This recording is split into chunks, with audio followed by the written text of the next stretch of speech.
Well, it's been a great week together, Karl, ministering together as we've been up in Lviv and ministering there with some folks interested in training, and then now here on the eastern part of the country in Zaporozhye.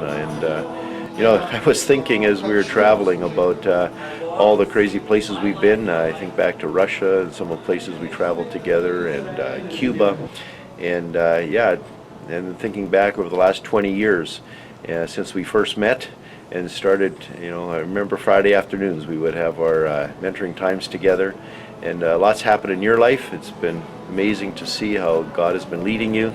You're still pastoring there in Germany, but also still ministering and doing the work you do around the world too with us. And so I was just so appreciative of the relationship and what God's been doing in your life, and now your family growing and having 4 kids now. It's exciting to see how God has blessed you and Claudia.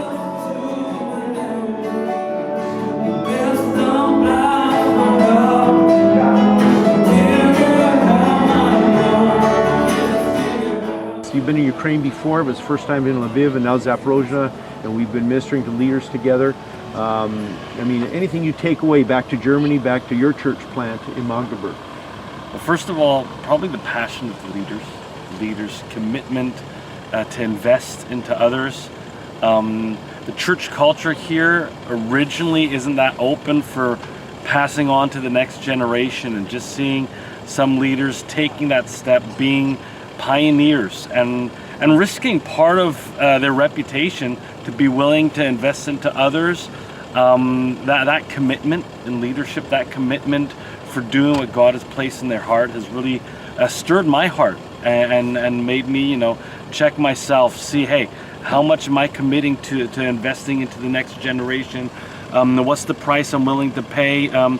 Even in personal discomfort, in the West, we look a lot on how we do our own leadership, making sure we get the things done we need to get done, the busyness of doing work, and we sometimes don't place the priority on investing in the next generation, investing on the personal relationships, and just seeing the leaders here make that commitment, and not having mentoring is something that's on the side, but just part of the lifestyle. It's reignited that fire in my heart again to re-examine, okay, who are the people I'm investing in?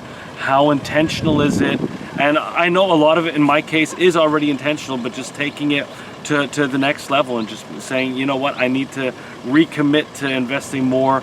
Just while I was here, just a couple more people that were on my mind where like, yeah, you know what, I need to call them up. We need to make some appointments and meet again. Mm-hmm, mm-hmm.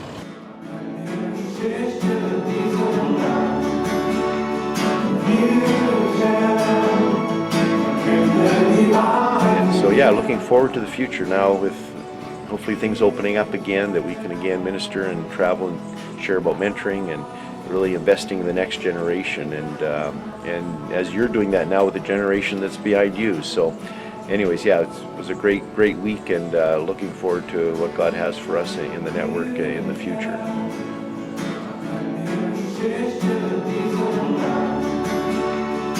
You